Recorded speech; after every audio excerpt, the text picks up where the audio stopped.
তো কানে কিছু শুনতেই পাচ্ছে না, মনে হয় কালা হয়ে গেছে। আমি অনেকক্ষণ ধরে অনেক কিছু চেষ্টা করলাম, কিন্তু তাও শুনতে পাচ্ছে না। চিন্তা করিস না, 1-2 দিনের মধ্যেই ঠিক হয়ে যাবে। ঠিক আছে, রাখছি।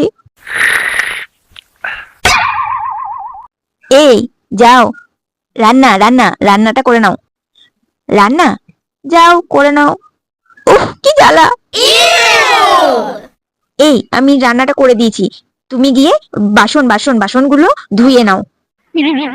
বাসন তো, যাও গিয়ে ধুয়ে নাও। আচ্ছা, মুশকিল তো এ শুনতে পাচ্ছে না, আমার যত কষ্ট।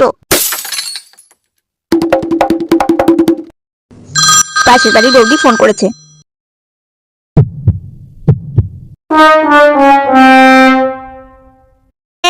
ও তো এখন কিছু শুনতেই পাচ্ছে না। কি বললে?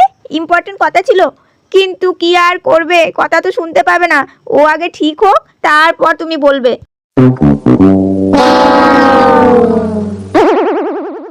এই দাও দাও। হ্যালো বৌদি, কি ইম্পর্টেন্ট কথা ছিল? Game over. Oh my god.